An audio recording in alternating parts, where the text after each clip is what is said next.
মাছ ধরার এগুলোর নাম হলো ডার্কি, এগুলো হলো ডালি। ডালি ডালি, ছোট ডালি, বড় ডালি। ডার্কির দাম কত? 200 টাকা। 200 টাকা। আর ডালি?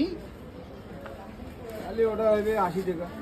আর ওই ছোটটা কি, ওটা কি কয়? জঙ্গা জঙ্গা জঙ্গা, ওটা কত করি? ওটাও 200। বাঁশের নানান রকমের জিনিসপত্র ওনারা নিয়ে এসেছেন। সাইডন চাইলন, এটা চাইলন, এটা হলো কুলা।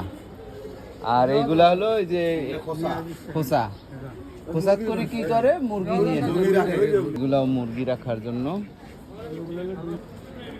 এগুলো মুরগি হাঁস রাখার জন্য।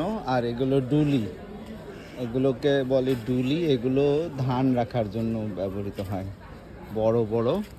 এগুলো সাধারণত লেপা হয়। ছোট একটা ডুলি আছে, একটা ডুলির ভিতরে আর একটা ডুলি। বেশ বড় সড়ো ডুলি। লালবাগ হাটে এই ডুলি দেখতে এসেছি। এই যে ডুলির ভিতরে, এখানেও 2টা ডুলি, অনেক গভীর, অনেক ধান এখানে ধরবে। এই ডুলিত কেমন ধান ধরবে? কয় মন ধরবে এই ডুলিত?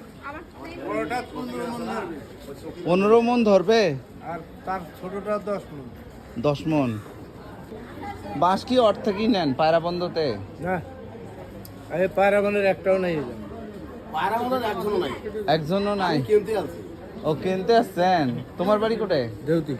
ডিউটি? ডিউটি হলো তোমার পীরগাছার ওইদিকে। হ্যাঁ, হ্যাঁ, হ্যাঁ। এগুলো মাল সুন্দরগঞ্জ। এগুলো সুন্দরগঞ্জে? আমি পাইকারি আনি ওই জায়গা থেকে। সুন্দরগঞ্জ থেকে আনেন? উলিপুর। উলিপুর থেকে আসছেন? এগুলো ডালি।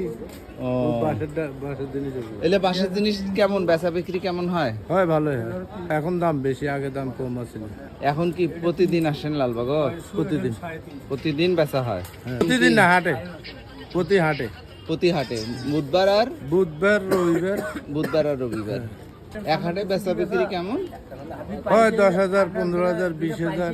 তো খারাপ না। তোমার নাম কি? আমার নাম আব্দুর। যাক, খুব ভালো হইলো তোমার সাথে কথা কয়া।